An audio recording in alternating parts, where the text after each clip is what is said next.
συγχωρείς πάρα πολύ. Είπα πράγματα τα οποία ισχύουν και έχουν να το. Και όταν οι άνθρωποι είναι άνεργοι, οικογενειάρχοι, να το ακούσουμε το Γιώργο. Δεν τον διαφωνώ.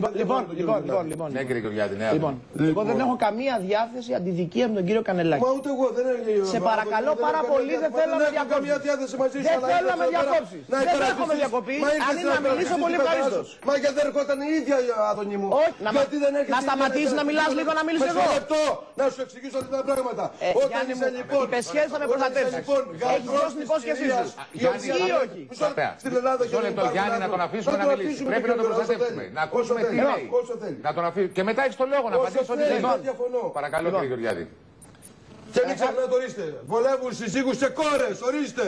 Τα γράφουν εδώ. Τώρα θα μπορέσω να μιλήσω τώρα σοβαρά ή θα κάνουμε πλάκα?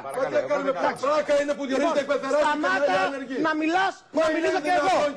Σταμάτα. Είναι δυνατόν Μπορείς να σταματήσεις να λίγο? διορίζεται 60 χρονών γυναίκα στο κτηματολόγιο και άλλη δεν μπορώ. Είναι δυνατόν? Γιάννη, να μην του δώσουμε το δικαίωμα να απαντήσει. Λοιπόν, πρώτον, έχεις να κατηγορήσεις, κύριε Κανελάκη, εμένα ότι έχω παρέμβει σε αυτό το διορισμό κατά οποιοδήποτε τρόπο? Γιατί αναφέρει συνέχεια την πεθερά του Γεωργιάδη? Σε εσάς ως βουλευτή του λαού αυτού του κόμματος που αρχικός σας είναι αρχικός σας ο Γιώργος ο Καρατζαφέρης, πολύ είναι ο κύριος Σοφιά, ο οποίος... Θα σταματήσεις, Χριστιανέ μου, να μιλήσει κανένας άλλος? Ψυχοφάρμακα παίρνεις? Σταμάτα επιτέλους! Έλεος δηλαδή!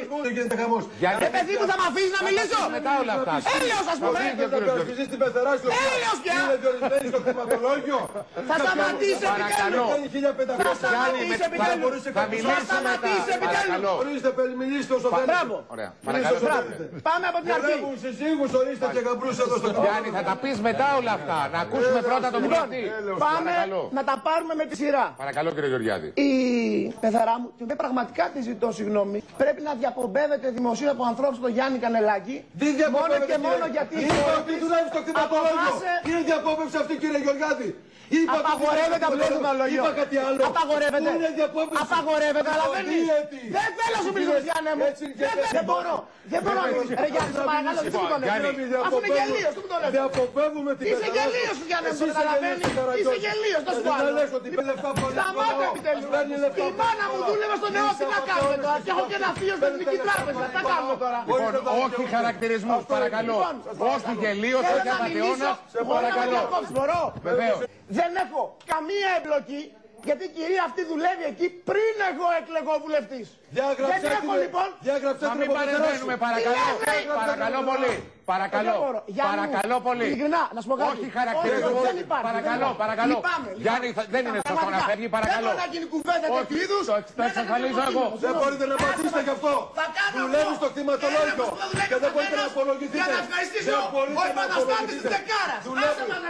Οι άνθρωποι που είναι άνεργοι και εσείς παίρνετε κρατικοδίαιτικα κυβέρνηση του ελληνικού λαού.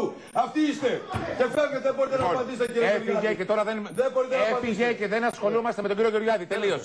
Πάτε με στοιχεία για νόμο, να τα.